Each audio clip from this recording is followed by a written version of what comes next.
So I want to familiarize you with the scale ruler and how that applies to blueprints in case anyone ever handles some blueprints. When you have a blueprint in front of you, it's always going to tell you whichever floor you're looking on and what the scale is. So just like in the program that we teach you how to do rough drawings and scale drawings, we provided in the design toolkit the 1/4 inch scaled paper. So this would be very easy for you to do. 1/4 inch equals 1 foot. So what that means, if you look here on the scaled ruler, it'll tell you what each side is scaled towards. So this is a 1/2 inch, an 1/8 inch, 3/32, and then over here we've got 1/16 of an inch, which is your regular ruler, 3/16, and then we've got the 1/4 right here. So if you take a look at the 1/4 inch, you never use between the 0 and the end unless you're wanting to break down something tiny. So this will give you like your measurements that are underneath a foot. Okay, so you're always going to want to put the 0 down to start your measurement. And this is going to be 2 feet, 4 feet, 6 feet, and so forth. Okay, so now if we take a look here at this great room, you can see that the dark walls are darkened because they go all the way up to the ceiling. When it's empty like this, those are usually windows, which you can see in your diagram how to draw windows. This is a fireplace. Here we have a foyer. We've got some stairs. So we're just going to look at this room as a whole, the foyer and the living room together. This indicates that there's a pillar. This indicates a door. So you'll have doors on your kit that you can use to help you stencil those right in. And then we have doors here in the foyer as well as a closet door. These are the little symbols for outlets. So you can see all the different outlets that we have around in each location for your electrical plan. And I think I already said this is the fireplace. So these are, your general things that you want to pay attention to. Now, if you're going to use your ruler, see how it says from here, and there's a little slash line that's showing from this corner of the wall all the way to here. There's a slash, so it's telling you your measurement. So now when I take that scaled ruler at a 1/4 inch, it's going to land on the 8. So let's take a look at that. Let's find where I'm trying to do this with my one in my hand. I think it's over here. And left-handed when I'm right-handed, so bear with me. Here we go, there's your 1/4 inch. So remember, we start at the 0, and we're going to put that 0. So see how it's zeros lined up with that, and right here is 8, right up with that wall. So that shows you 8 foot. So everything's to scale, and you can see exactly what that looks like. Let's take a look over here at 4'10". So that comes from where this line is to that line. So if we move this over, putting the 0 where that cross line is, you're going to see 4, and then there's a little bit more. So if you wanted to put a dot there, and then you want to move this over to see the rest, you could count out, and you would count out 10 little tick lines. So that's how your scale ruler works. You can use it for your straight edge if you'd like as well.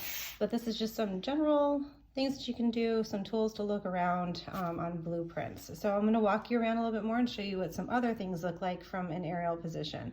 So we have a garage. It just has its basic walls. These are garage doors. Again, they're not solid structures that go all the way to the top, so they're drawn like this. So we have solid walls, solid wall. There's a door. You always want to pay attention to the way that the door swings. It usually swings into a room, so you don't ever want it to swing out here where you're going to have something that's going to hit, or it would just block the way of traffic. So you always want it to go towards the wall. So see how these both swing towards the wall? This is your washer and dryer. So you can just do basic squares for those. I think you probably know that that's a toilet, toilet and a sink. These are all walls showing hallways and little archways. That's how an archway is done. Coming into a kitchen, this is what your stovetop looks like. Oh, I think I lost a little focus. There we go. And here's what a sink looks like, a refrigerator. And these dotted lines are indications of a pattern in the ceiling that you can do. So you can do different styles in the ceiling. Some ceilings can be a tray. This is what a tray ceiling looks like. And it has like a barrel arch in it that is cut out that makes the ceiling go like this. So that's how that's all drawn out. This is what a tub looks like and a shower. And a lot of times they're just labeled glass shower. See how this is drawn like a window is where it's clear? And again, your door is going to swing towards the wall. So if it swings out here, it's obstructing the way of traffic. This is what a double sink looks like. We already covered the kitchen, dining room. There's some double doors. That's how you would draw those, double doors. An outdoor porch with pillars. You're also going to notice that there's going to be different sections. Like this says 1/3. So if you come down here, it's going to show you this particular section is different. It is 3/4 of an inch for 1 foot. So they kind of exaggerated those beams so that you could take a better look at the structure of things. Here we have some, it says treated wood steps. So again, like you can get away pretty much with reading what everything says. There's going to be a code sheet that tells you what every door and window, so it's all accounted for. But it's just helpful to look at what an actual blueprint looks like so that you know how to apply it to your paper, and if you're ever encountering a blueprint, you'll know how to read it. And you'll notice, okay, so this is the upper level. We're just going to take a peek here. There's always an outermost dimension, and then inside that is where they start to break out the little sections. So see how this long from here all the way, they did break it down into a couple sections, but it's 27 feet 8 inches. And then this section here, it shows that it's 12 foot 0 inches. So they break it out, and then finding your center points and where placement of the inside of this room is on the inside. They break out the section where the doors are going to be, just kind of giving the builders pinpoints of where measurements and everything are. So we have a handrail, and then you can see how this upper level overlaps a little bit of the bottom level. So you can see that now you don't have everything that's down below. We're looking more at what would be above, like a fan. And this is what the top chase of the fireplace would look like on the second floor. These are really advanced details you probably don't need to worry about, but just for the sake of learning and knowing what things look like, you can see how these walls do go all the way up to the ceiling. Coming up the stairs, and there's a room up here. There's other rooms that are upstairs as well. So hopefully this showing you, basically what a blueprint looks like will help you know how to properly do your own renderings and definitely know how to read them. You can see down here there's window schedules. So that's going to tell you the quantity that you need. And just like when we were looking over here, here's A. So this tells you your window is A. This is the size of it, the quantity. So it really is not as complicated as it might look when you're overwhelmingly checking out. the whole blueprints can look overwhelming when you just look at them at a quick glance, but when you break it down section by section, it's pretty easy. So we're going to go into doing our rough scale drawing and how to make that a scale drawing. This is my rough drawing, and this is really what it should be. Nothing's even, and you got, wavy lines. That's what you want. You just want to slap it down just to get your general shape. So for this individual's living room, I observed that there's a beam here, and you just kind of want to walk yourself all the way around the room. So then I observed that there's stairs on the left, and that there's a wall that comes up, a wall that goes straight across, and a wall that comes back. And then I observed that there's a fireplace, so I just stuck a little rectangle there, and I observed that there's a window here. So the first thing you do is you take your outermost dimensions from the furthest walls. So that's what the 14 foot is. And then the same thing here, we want our outermost measurements of the wall. So we have 16 foot 11 inches from here to here. That's what those little tick marks mean. Okay, then I start from the beam and I work my way all the way around the room. So between the beam and the stairs is 6 foot 5 inches. And you want to try and make your writing, even though it's a rough drawing, legible. Sometimes that's difficult, especially when you have to squeeze little things in there. But I marked down that there's a vent return for air that's on this wall. And this is stairs going up. So we know that that wall is going to be like a knee wall or a half wall. It doesn't go all the way up to the ceiling. So this wall will be left open. From the corner to the back of the stairs, that wall is 10 foot 4 inches. There's a little landing on the stairs before they return all the way up to the upper level. So I just kind of loosely drew that in, and then there's a couple windows there. and I put the height of the stairway wall is 5'4" because it's important to know your what's called elevation if you're looking at a wall this way instead of looking at it aerial like we're looking at it now. So from continuing the bird's eye view of the aerial here, we have from this section to, and I put down little details to the tile. So it's 4 foot 6 3/4 inch is how you would write that. And I marked that there's a TV outlet and that there's a plug. And then I measured the outside mantle, and that is the 5 foot 5 1/4 inch from here to here. And then the floor to the mantle, I wanted again to think about the elevation, turning this wall upward. I know that from the floor to the mantle is 4 foot 1 1/2 inch. Over here, we're pretty symmetrical. So it's 4 foot 7 inches. That's really close to what this is. You're gonna find that no homes are usually completely perfect. There's always gonna be a 3/4 inch or a 1/4 inch difference. And when you're putting that in scale, sometimes it makes a difference. Basically, when you're considering 1 square a foot, you know, anything that's underneath the foot that are like the 7 inches or the 6 3/4, you're really not going to notice that difference because these squares are so tiny. So that's why we tell you don't have to worry necessarily about understanding how to read your tape measure down to the 1/8 or the 1/16 of an inch, because it's really difficult to put that in these types of a scale drawing. Okay, so carrying on from here to the window, we have 3 foot 10 inch, another outlet. I think I may have mentioned those. We've got a window here that's 9 foot 3 1/4 inch, and another outlet. And then I noticed that the wall bumps out a little bit here, kind of close to where this pillar is on the opposite side. And I just did a little dotted line because there's no wall here. This room is open up to the next room. You don't have to put a dotted line. I did that for my own information, just to know that this is the room alone that we're concentrating on. I try and mark north. Sometimes people don't have a great sense of direction, so this can be tricky to figure out if you aren't familiar with that, but that just helps you to gauge when you're doing more than one room in a home, which direction you're facing. And then over here, just anywhere on your page, you make other notes about things that you need to know as you're going through wall by wall, corner to corner. I put window 1. This is the bottom window. So see how I can't show that there's 2 windows on top of each other?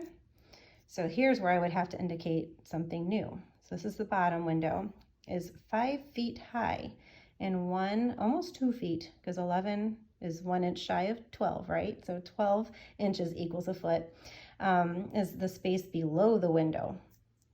So this is the bottom window, and then from the floor up, we've got that much room. Between the windows, that's between the lower window and the upper window, I measure that there's 4 foot 11 1/2 inches. Again, it's almost 5 foot, but I like to be precise. Window 2 is the same size as window 1, that's above it. And then overall ceiling. This is really, it can be difficult to do with a tape measure if you have over 8 or 9 foot high ceilings. So I recommend a laser tool to measure anything above that. Which is what we use. But if you don't have a laser tool, you can measure up to like the upper stairs over here. You can measure up there and then go up the stairs and then measure from here on up to see how much ceiling height. So there's tricks and ways of extending the tape measure beyond what you typically have to do. So this is taking a look at the rough drawing, and come along with me as I start to make it a scale drawing and implement the furniture. Okay, so again, if you purchased the design toolkit, you would have received some really cool stencils. So here we see again that it's scaled at 1/4 inch per 1 foot. So everything is already figured out for you mathematically. You don't have to worry about measuring everything out. The neat thing about this is when you're doing, no matter what room you have the tools built in. So one furniture template will have your standard refrigerator sizes already for you. Some refrigerators are a little bit more custom, so you can make those adjustments with the scale ruler or just kind of counting out each square, however that works for you. When you're sizing different things that are circular, this tells you exactly what the size is. So again, the math's already done there for you. Anything that is square, you've got laid out here. you have some chairs. This is what the chairs will look like from an aerial perspective. And everything's labeled chairs, and it tells you your sizes. So everything's pretty straightforward. I know most TVs don't always look like this anymore, but that is there, as well as monitor and a keypad. Some people still use those types of things. So it's good to have the tools there at hand. This is the size of like a standard desk, but again, you can always use a different image here that you can template to make something fit what you need, or just use a straight edge and count out your squares. This is the size of a standard baby grand piano. We've got tables, some corner sofa pieces, a sofa love seat, council. Again, you know how to read, you can figure this out, but your mattress sizes, there's little marks to help you with everything. A chest, a TV armor, bookcases. You can kind of just play with sizes in your room. This is a really great tool to help you with that. And then we also have a 1/4 inch rule here that you can use as your straight edge. So that makes things really handy. So we will be using this in a moment.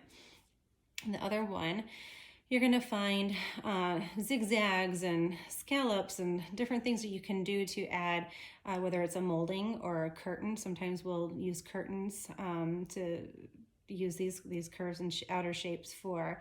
And this has also, if you're doing a commercial property, or some homes, you know, might have a urinal, you never know, drinking fountain, a bidet. We have wall hung units, just different types of toilets. So that makes it easy. Again, showing you your scale is 1/4 inch equals 1 foot. So it's always something that's labeled so you know what you're working with. Now elevation, remember, that's when we look at the wall how we naturally see it, upward. So this is why you're seeing like a profile elevation of a toilet seat here. This is what the front of it would look like, and this is what the side profile would look like. And then coming over here, we just have different lavatory bowls and shapes for sinks and things that you can use. Here's a standard shower. Again, it gives you the dimensions, different tubs, shapes that you can use. There's another refrigerator, washer, dryer range, countertop for sinks, different size and shapes of sinks. This is countertops with your little tick marks, so you know how far out to measure. Makes it a little bit easier than just using your, wherever it is here, using your straight edge. It's nice to have the shapes there already. A countertop, wall cabinets. It really just breaks everything down for you. This even has the roof pitch if you want to get technical, if you're doing elevations and things to help you know which angle. That's a little more advanced, so I'm not going to go into huge details with that. But they also include the electrical symbols that we have a worksheet for you that you can know what the universal plans look like from an aerial. They show you how to draw them. So this is what the fan would look like. If you were to do this, then you would turn it and draw it that way as well. So it looks like this when it's done. This is what your passing doors look like when you draw them from aerial. Remember how I said the walls are open if they don't go to a ceiling, or there'll be just a little line. So this is representative of what the sliding doors look like up against a wall. So the wall would be darkened in, but the door is not. And this shows what the bifold doors look like. Sometimes there's only 2 bifolds, sometimes there's 4. So again, depending on how technical you want to be with everything. And these are all of your doors, different sizes of doors. So you want to draw that door in, swinging inward, just different measurements of circles and squares. And sometimes you have a hexagon or an octagon table, triangle, you never know. So you've got some great shapes there. And then the last one, if we go over this one is a little bit more involved with marking out your full-size bed, your queen-size bed, your king-size. So it makes it a lot more simplistic for you rather than doing more of the custom measurements in the last one. This also has the door swings. The measurements might be the same, but these are done by inches. So that's a little bit different than the last door one, I think, is marked 2'6", 2'8". So however your brain works, you might want to use different door templates. We usually say to measure your writings doing the foot and then the inch, but some people's brains work better just doing the inches. So for instance, 24 inches is 2 feet. So you would write 2 foot. If it was 2 foot 3 inches or whatever that might be. So again, whatever works best for you. This has the wall cabinet and the countertop as well. Your templates might be a little bit different than mine. We just kind of had to order things. So sometimes we have things that are older or whatever. So these are different sinks, ranges, see your burners. So you can, these are the different sizes for different ranges. Again, compactor, dishwasher, this helps you too to remember, oh, where was the dishwasher? Is there a compactor? Like different things that you might want to implement into your design that you didn't think about too, like a little checklist. Sewing machine, water heater, a vanity shaped stool, corner vanity. This is a sofa bed. And then there's wing chairs. These are a little bit prettier decorative chairs. Wardrobe. This is a youth size bed or a twin or a bunk. And then again, we have the toilets and just some different shapes for corner and bathtubs and things. There's more bathtubs, a big shower. And telling you if you want to cut it off at 36 inches, you would draw it here. If you want it to be the full 48, you would trace out the whole rectangle there. These are items that would be in a nursery. I think this is always a typo on them. It should be bassinet, we believe. Not bassinet, I don't know. Play tables, rocker, high chair, and this one has the full fan. So if you don't want to put it down and twist it like in the last one, I believe you have this on your option as well. And then finally we have some plants here. This is how you would draw an aerial plant. Now if you don't have a template, a lot of times you would just kind of scribble like this to make a plant. Okay, it doesn't have to be super fancy, but the templates are really cool and handy. So, all right, the first thing we do is we take our rough drawing, we're gonna put it to scale. So I'm gonna use this smaller one here just because it's not going to take up as much room on my board. Hopefully you can see it well. I've got the camera rigged in a hilarious way if you could see outside what's going on. It's really tangled up there for me to get it above me. So this is my first time videoing my hands. So again, over here, we go with our outermost measurements of the room first when we're putting something into scale. So we're going to start off with 14 feet. So I'm just going to set this aside a little bit, see if I'm still in the camera view. I'm right-handed, so I do need to tilt my paper a little bit. I'm sure you guys can follow along. So again, we're 1/4 inch is 1 foot. So that means each square in your paper is going to be a foot, okay?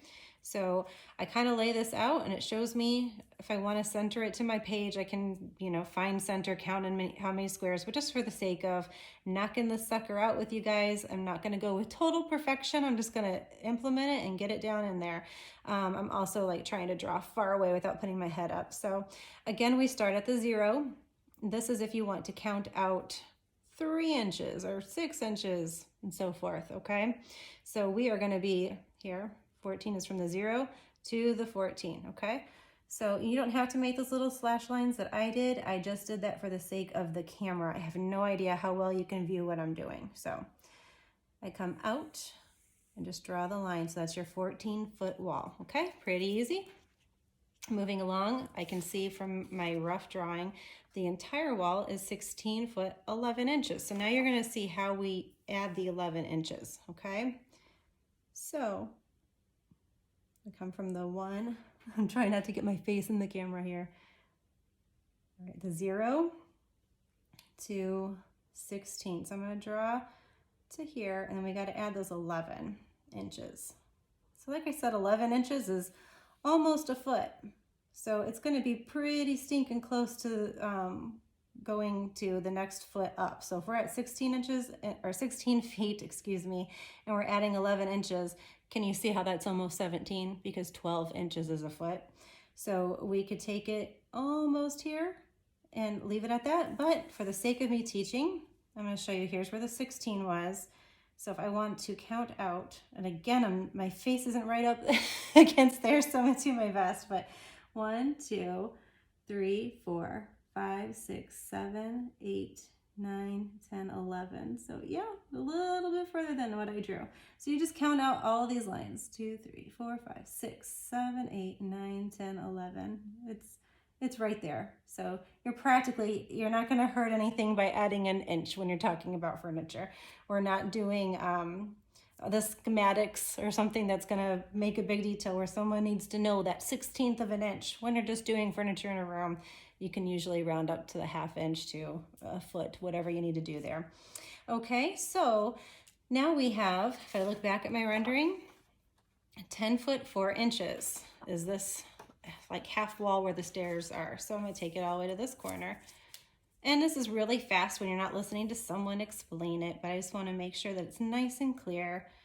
Okay, so I'm lining my 0 up because we start on the 0, and we're gonna go down to 10, and we're gonna add 4. 10 foot 4 inches. Here's my 10 to that line.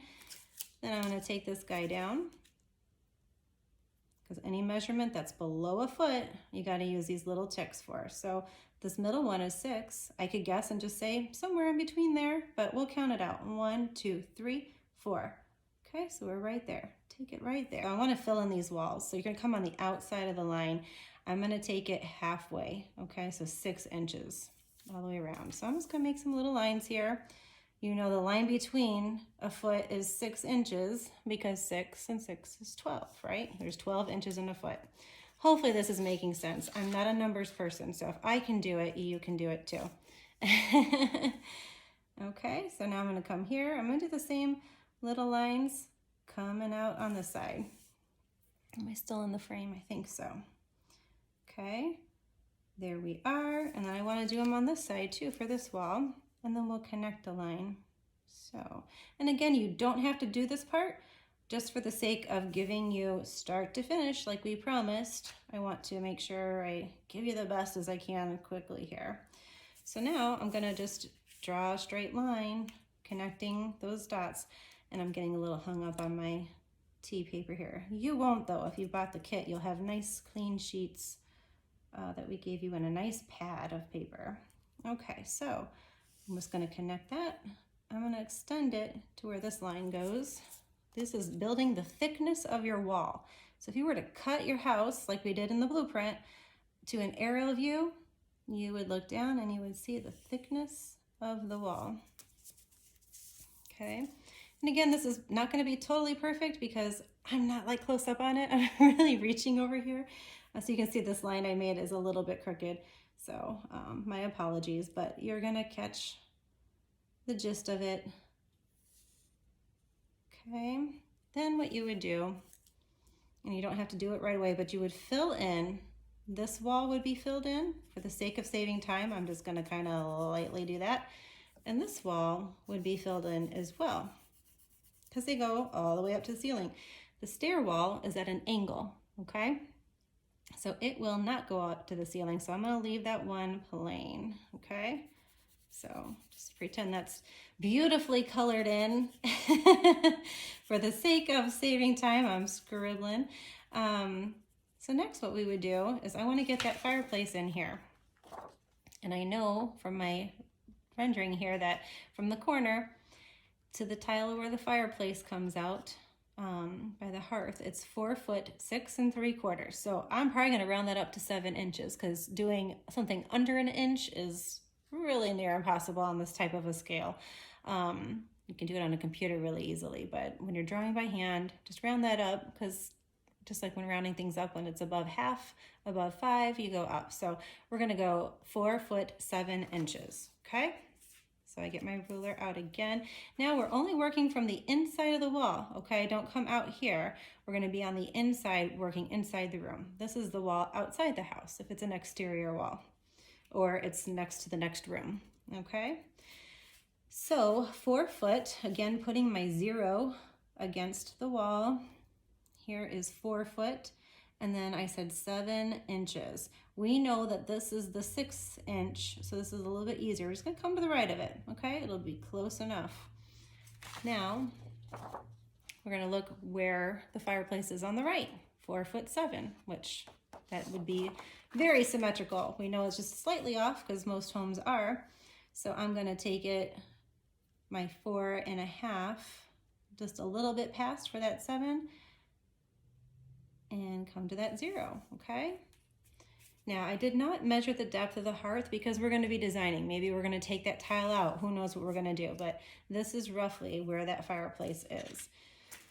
Okay, so what we can do is we can try and find a square, a rectangle that's about the size of that mantle, which you might have somewhere. Or what I want to do is create what I think is going to be the right space for the room. So we know this is the width of the fireplace, so I'm going to leave it at that, and then I'm going to start to fill the space, okay? So around this time is a good time to pray. You know, Lord, I pray for this room. I pray for your inspiration to help me know the perception that people will view the space in, how it's best going to serve the family that we're working on, because you know what's best for the space.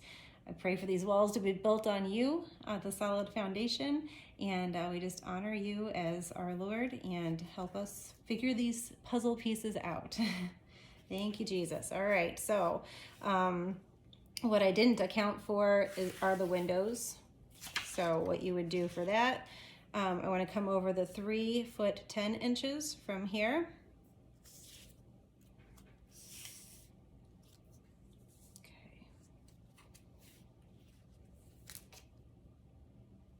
So 3 foot, again, we're gonna almost be over to the next foot, 10, 11, 12, like 2 notches away, right?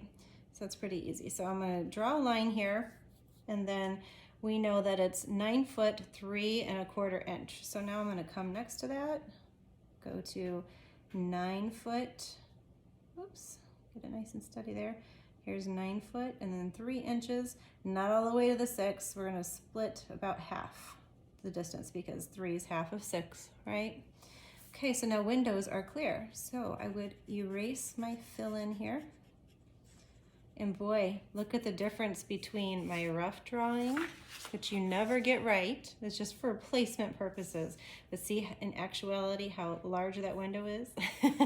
That's why when you're planning your room, you don't want to stay in this phase. It's most beneficial to take it to this. Take the time, it's worth it. Windows usually have that little pane line in the middle. So I'm just gonna eyeball it here, use this as my straight edge. I'll take it a little bit less here. Okay, so that's what your window's gonna look like. I'm not gonna worry about doing the stairs because we're not really gonna design anything or change anything on the stairs. So we'll omit doing those 2 little windows there. So we have our fireplace, we have our window, okay?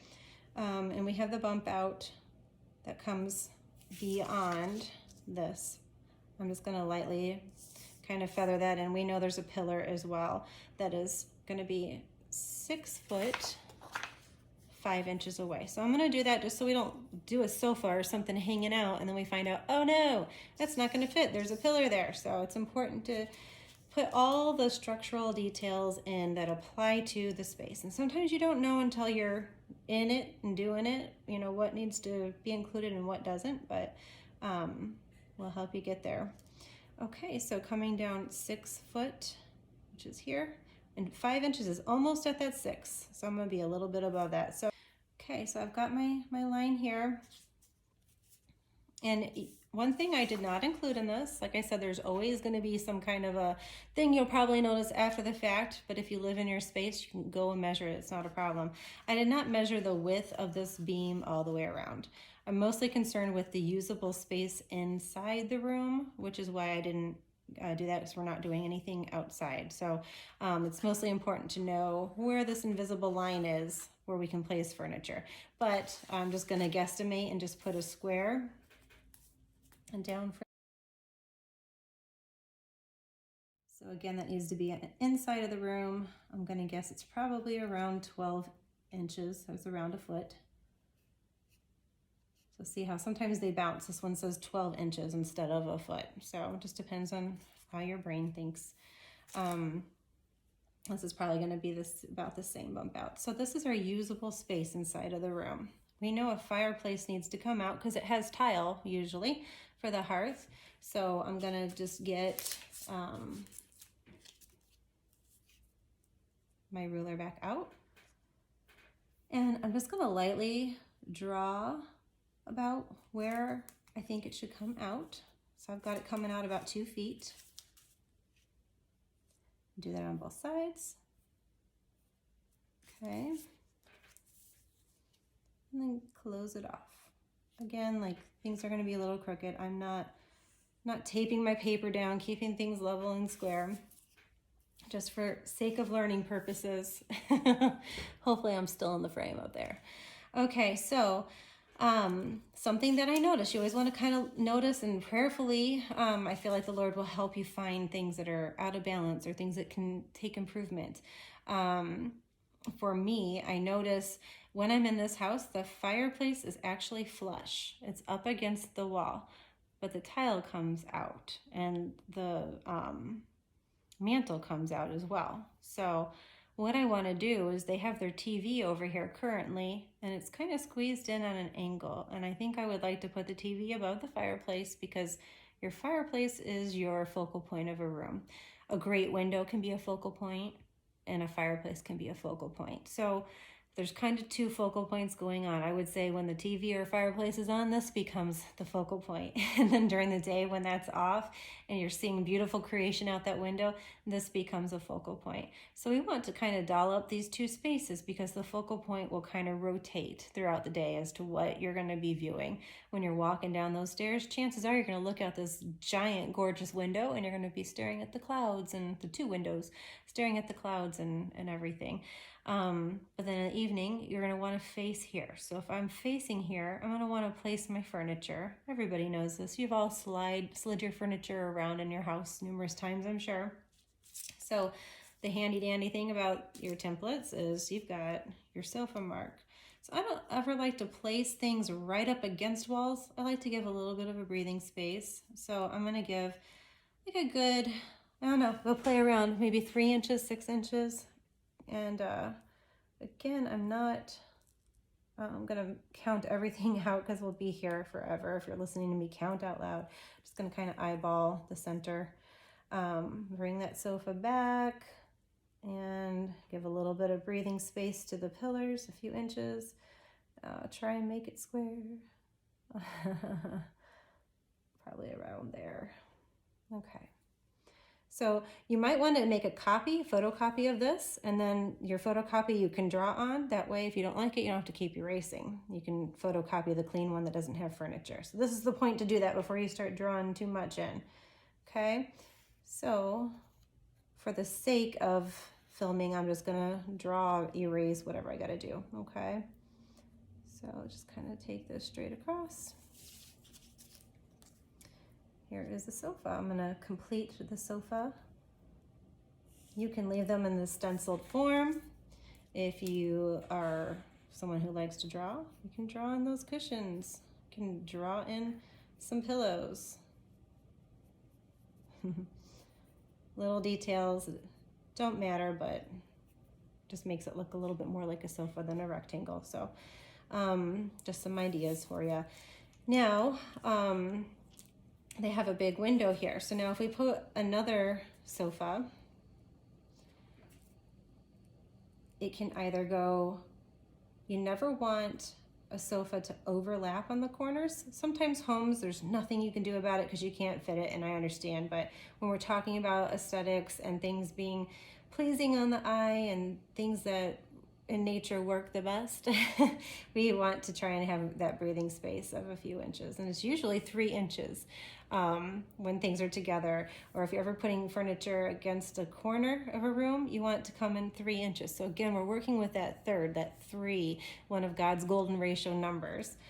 So again, I'm just going to kind of eyeball it for the sake of moving forward. And this guy would be a little bit closer to the window. Now, I'm going to show you a couple things to think about.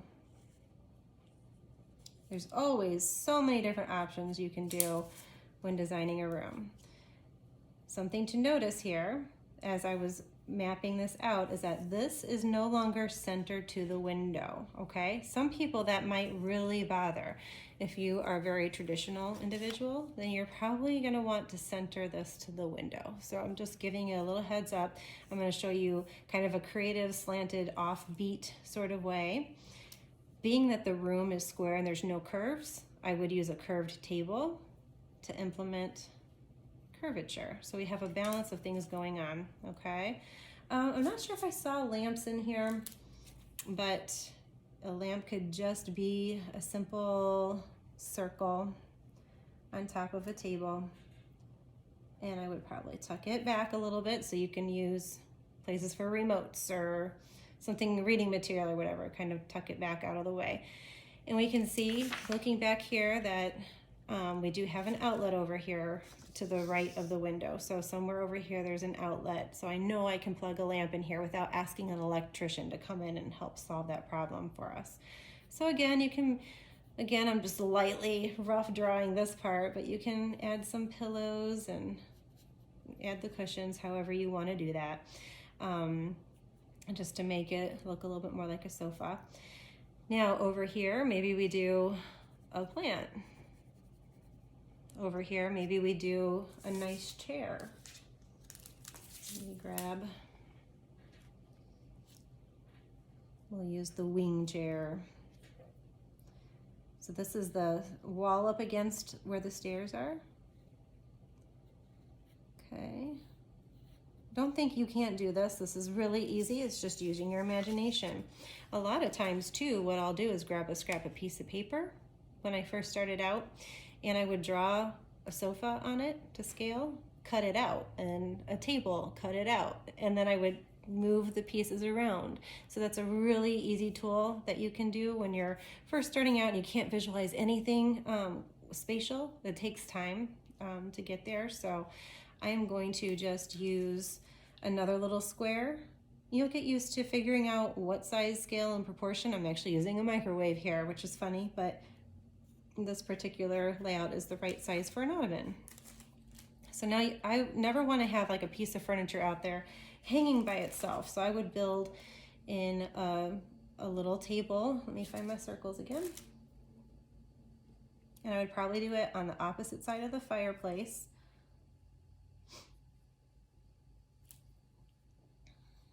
So there's a little table. It's just a place to put a drink, something that you're reading.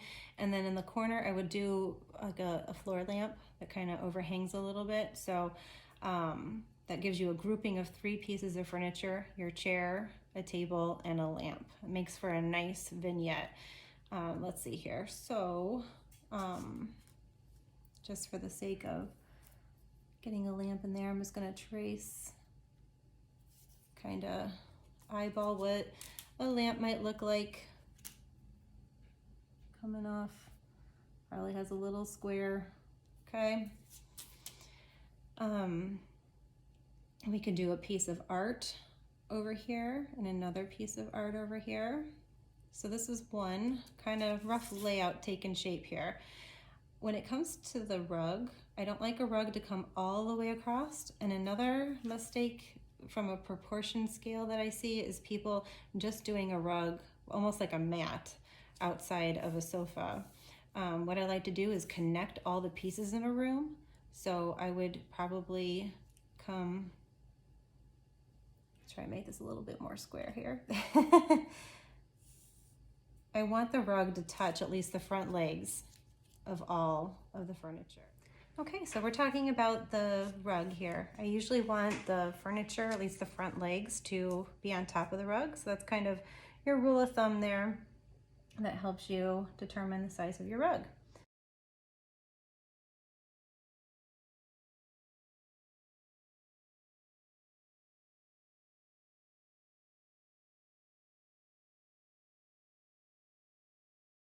So the handy thing about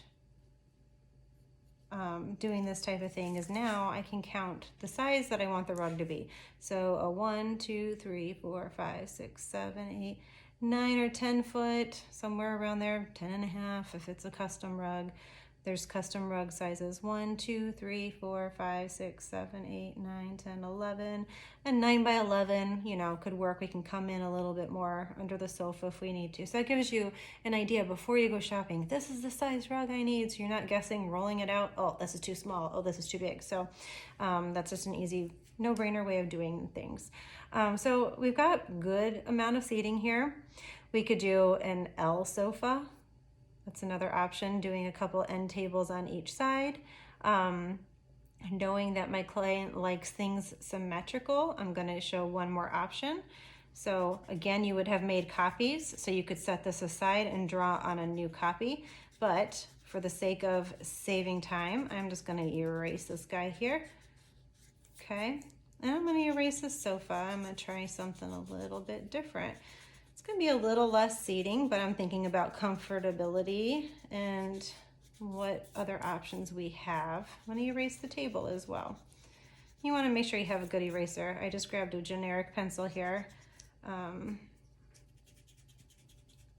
I'm not doing something professional, I'm just, for the sake of teaching, laying things out. So what I would probably do if my client likes a traditional style, and they like balance, is to take the sofa and center it to the window. Okay, so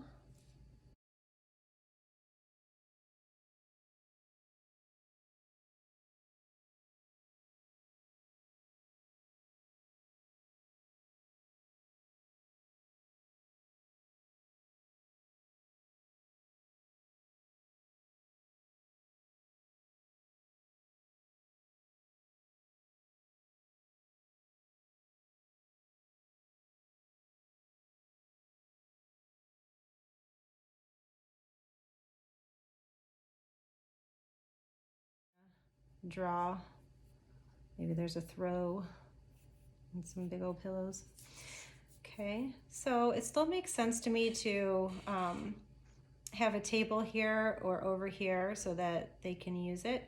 The other suggestion that I want to make is to maybe do a couple of recliners.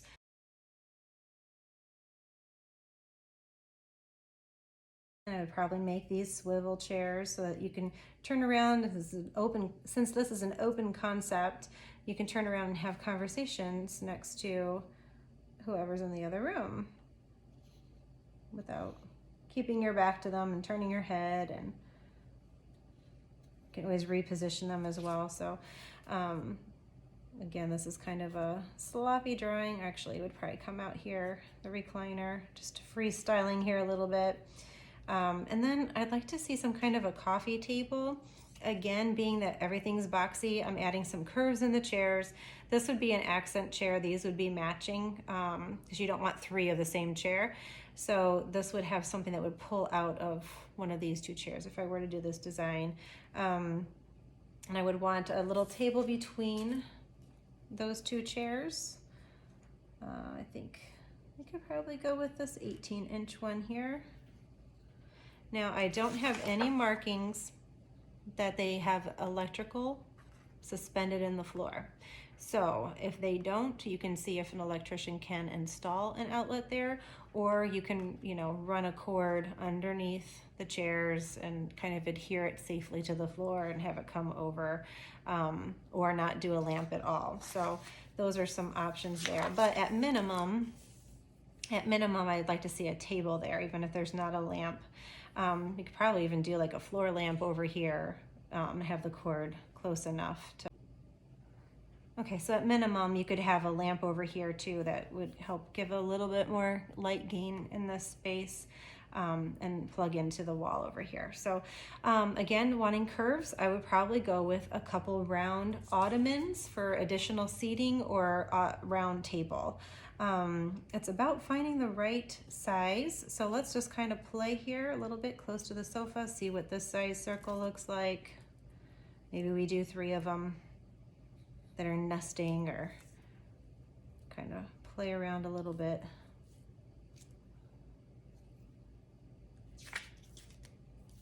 So that's just an idea. It would need to be centered over a little bit more. We still have our rug coming in the same size. And being that we have circle, circle, circle, this one I would probably do in a rectangle, just for functionality and so that not everything is matchy-matchy.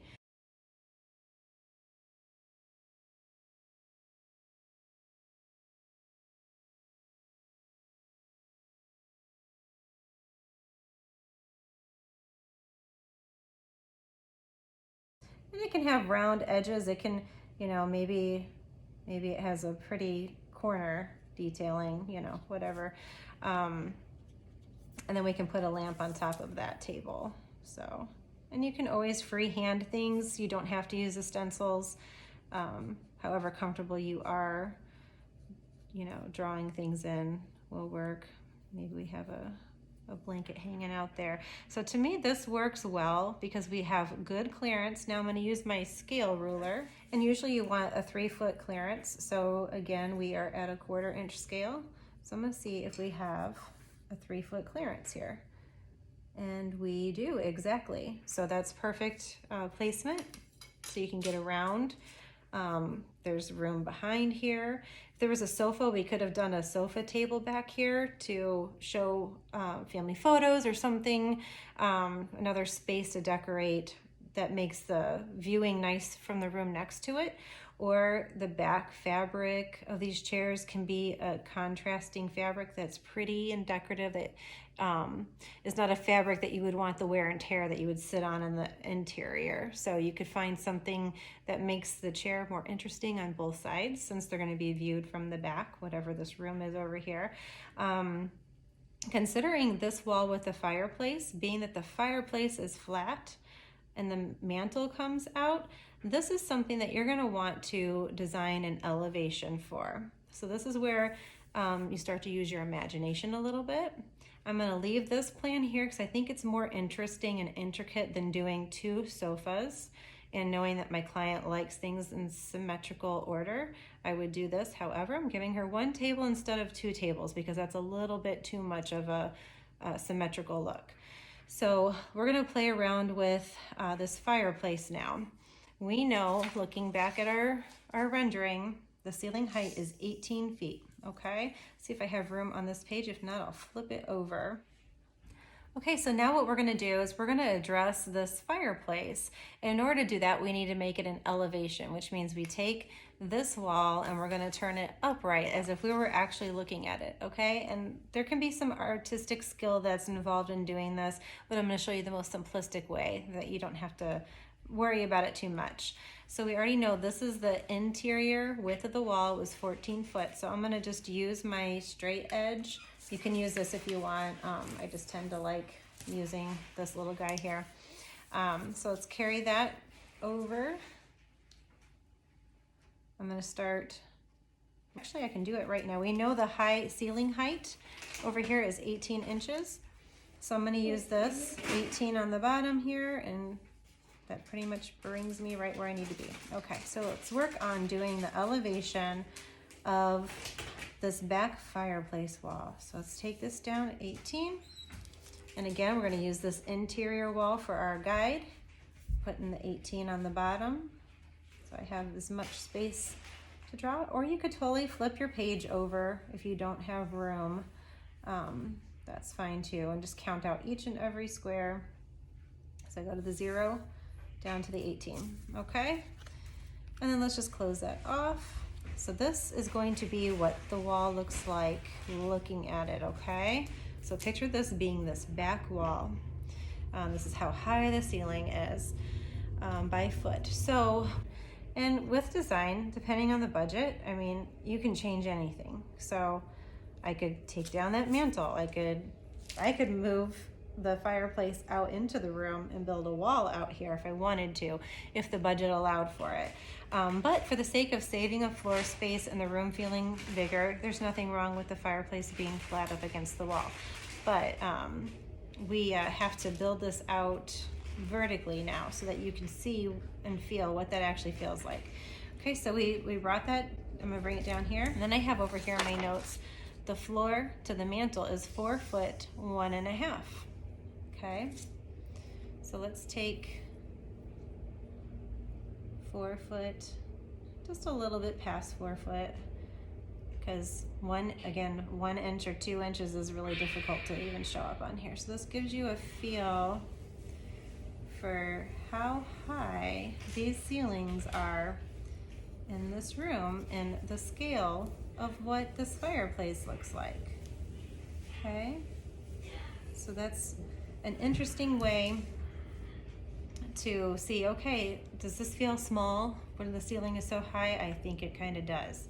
So if it were up to me, I would probably do some kind of a treatment, taking it all the way up to the ceiling so that we're bringing and connecting the size of the room and the scale. Sometimes I just kind of freehand when I do stuff like this.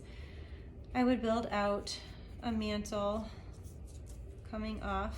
Again, I'm just gonna play with sizes and shapes, and as I see fit, you know, maybe the mantle comes across here. And then if I want to build up, I'd probably come inside a little bit instead of coming out. Taking that up. Follow my tick marks up here, actually. Okay, so now knowing that we can come out a little bit with the mantle, the stone can come out. So say the stone comes out here, stone or tile or whatever we want that to be. The way I'm drawing this is just how I have learned through art school a little bit, that things look like they're coming out. Again, you don't have to do this part. Sometimes that can be overwhelming if you haven't practiced with it much. But the center is usually a little bit more straight, and then the lines tend to fan out from that vantage point. But again, you can just draw your rectangle and focus on what something flat looks like when it's raised up, and that's kind of what we're doing here. So with looking at both of these drawings is how you start to determine, okay, the dimension. So knowing that this part's coming out from the wall, that's going to be this. This will be wood. This will be the fireplace itself. That's metal, it's dark, it's flush against, recessed against the wall. But we're building things that are coming out, okay? So I've got it coming out about a foot depth. Again, you don't have to do, this is the wrong vantage point, but I'm just trying to show you there's some dimension there, but this actually goes back.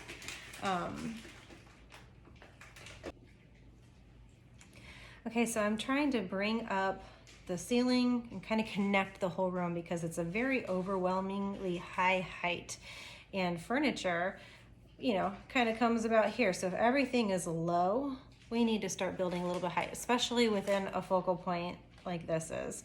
I would probably add some of the same trim molding at the top that's down here. And then you can, you know, pick a material. Maybe it's a stone or a brick or something, just to add some texture. And I would build this out a little bit. So not a huge depth, but you know, maybe this just comes out like it's an imaginary chase that's not inside the room, but just something buildable so that it has dimension. And then again, like you can do anything in design. So let's just dream, right? Maybe we have some kind of light fixtures here. And I illustrate that this way so that there's a flood of light, and then that's going to help highlight the texture that is behind the fireplace. And then they can do a really great piece of artwork, something that kind of stands out. And then, like I said, I built this mantle out 12 foot, so maybe this chase is 6 foot on top of, or sorry, 6 inches. So we have this top chase coming out 6 inches, and then maybe this mantle is coming out a whole foot.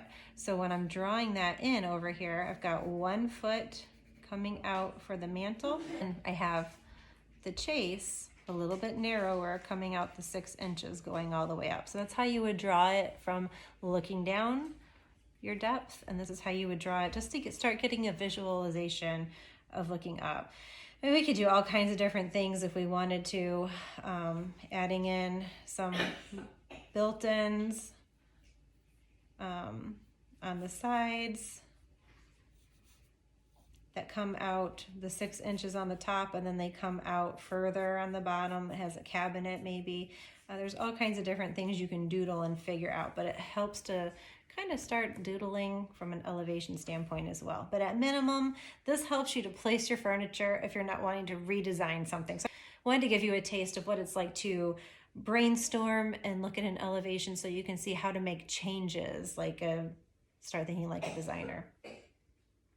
Okay, so if we were to do bookshelves, we may or may not have room for the chair. The chair might have to come out.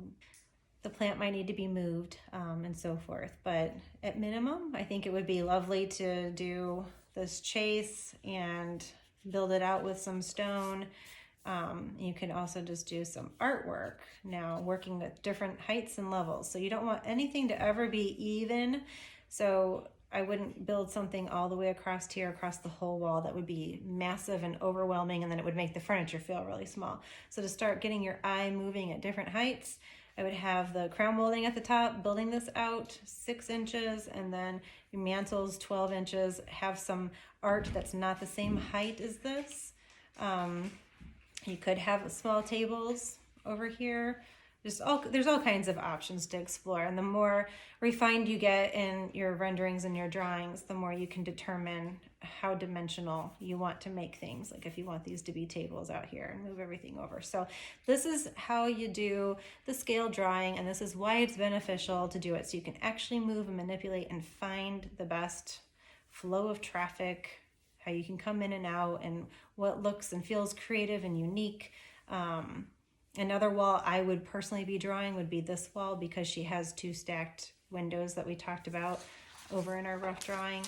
But I'm not going to do that today. I just want to give you a taste for, you know, what to do, how to map your room. You could do curtains here. That's how you could use the zigzags if you want to be precise. That's